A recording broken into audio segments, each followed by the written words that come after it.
Good morning, students, class 7. Once again, welcome to my history classroom.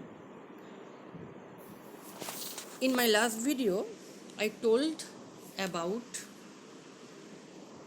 ancient Roman Empire and barbarians' invasion. Today, I am going to discuss our next topic or remaining portion of the chapter, that is feudalism, emerged between 8th to 13th century. So let's start. Move on next page. Feudal society diagram. Here is a diagram that shows what the feudal society was like. At the top of the pyramidal structure, that is king, then his subordinate tenants called nobles or lords, then subordinate tenants of nobles and lords, they were knights or barons. Nobles, lords, knights, barons were controlled by the king, and king was the supreme power of this feudal society, who was the owner of this society, and he had many lands. Okay, then nobles, lords, knights, barons, all of subordinate tenants were called vassals. Then merchants, farmers, tradesmen or craftsmen were the subordinate classes in this pyramidal structure, and lastly peasants or serfs or labor class, rest of the part and last part of this pyramidal structure. Okay. Feudalism was a combination of legal, economical, military, and cultural customs that flourished in medieval Europe between 9th to 15th century BC or 8th to 13th century BC. It is so controversial matter, but more or less 8 to 13 or 9 to 15, it is the times period of medieval feudalism period in European context. Broadly defined, it was a way of structuring society around relationships that were derived from the holding of land in exchange of service or labor. The special kind of constitutional structure that developed in ancient and medieval Europe, where different regional powers emerged under the central power. The structure is known as feudalism or pyramidal structure, emerged between 8th to 13th century BCE. In fact, feudalism is one of the most notable traits in the history of Middle Ages. Feudalism is such an important event in the history of Europe that where Middle Ages are often referred to as the feudal era. Next topic is meaning.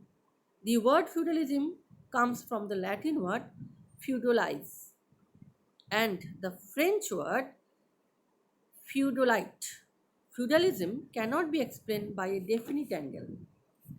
Next topic is background to the rise of feudalism. Following the fall of the Merovingian dynasty, the Carolingian group of Franks seized political power in southwestern Europe. The most powerful emperor of this dynasty, Charlemagne, established the dominance of the central government throughout the empire. But after his death in 614 AD, regional powers resurfaced.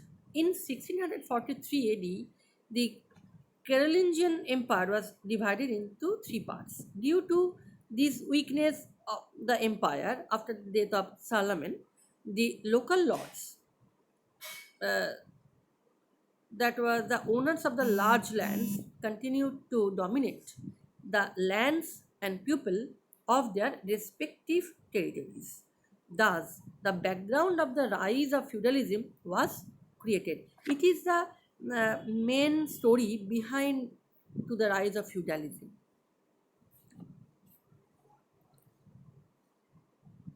Feudalism stratification, our next topic. In feudalism, a precise hierarchy can be observed. In this hierarchical structure, the lord of the upper level ruled over the lower level. Imagining the shape of this stratification shows that it was like a pyramid. At the top of the pyramidal structure was Raja. Raja was the source, Raja or Pope or any supreme power. Raja was the source of the ultimate power of the country at the highest level of feudal hierarchy. He was the owner of all property. He would settle the land in the hands of his subordinates. Duke and earls, under certain conditions, and assure them of their safety. In return, the Duke and Earl obeyed the king. Duke and Earl were the subordinate tenants of Raja, and Duke and Earl, respectively, controlled by Raja and look after the king's land, and he was called vassals. Duke and Earl, in turn, would arrange the land in the hands of their subordinate barons under the certain conditions and grant them security. In return, the barons paid allegiance to the Duke and Earl. Raja, who divided his power into Duke and Earl to uh, Duke and Earl and maintain their security from him. And Duke and Earl also uh, divided his power into the barons and under a certain conditions and grant them security. Next, barons again settled the land in the hands of their subordinate knights. Baron also uh, divided his power into subordinate knights who take care all the military groups under certain conditions and prove security of life and property to the knights. Then knights also settled the lands of innumerable peasants under them and certain conditions and took the responsibility of protecting their lives and property of the peasants. Duke and Earl, barons, knight, they were called vassals and under control by all Raja. They were subtenant of the upper classes. Vassals were the under control by barons and knights. They were the subtenant of upper classes.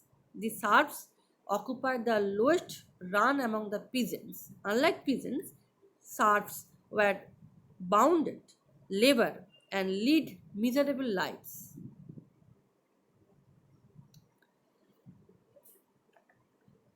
Then,